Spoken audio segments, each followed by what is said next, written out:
ഇതെന്താ? തേമുട്ടായി എനിക്കേണ്ട. പണ്ട് എത്ര നമ്മൾ കഴിച്ചത്?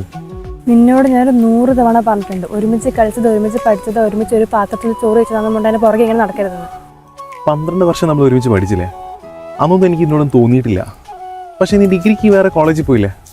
അപ്പം മുതലേ എനിക്ക് നിന്നോട് ഒരു ഇഷ്ടമുണ്ടെന്ന് മനസ്സിലായി തുടങ്ങിയത്. അത് പിന്നീട് വളർന്ന് ഭൂമിയുടെ അത്രയും നിൽക്കുക. ഇനി നീ അത് കണ്ണിൽ നടിക്കരുത്. കഴിഞ്ഞ 5 വർഷം എന്റെ പുറകെ നടന്നിട്ടും ഞാൻ കണ്ടില്ല എന്ന് അടിച്ചിട്ട് പിന്നെ എന്തിനാ നീ എന്റെ പുറകെ ഇങ്ങനെ നടക്കുന്നത്? ആത്മാർത്ഥമായി സ്നേഹിക്കുന്നവരെ ഇട്ടേച്ച് പോകാൻ പറ്റുമോ? എനിക്ക് ഇതുവരെ നിന്നോട് അത് തോന്നിയിട്ടില്ല. അങ്ങനെ ഇല്ലാന്ന് തീർത്ത് പറയുന്നത് വേണ്ട. ഈ സ്നേഹം എന്ന് പറയുന്ന ഒരാളോട് എപ്പോൾ വേണമെങ്കിലും തോന്നി തുടങ്ങാം. ഇന്ന് എനിക്ക് ആ സ്നേഹമില്ല. സത്യമാണോ? എനിക്ക് നിന്നോട് ഇതുവരെ അത് തോന്നിയിട്ടില്ല.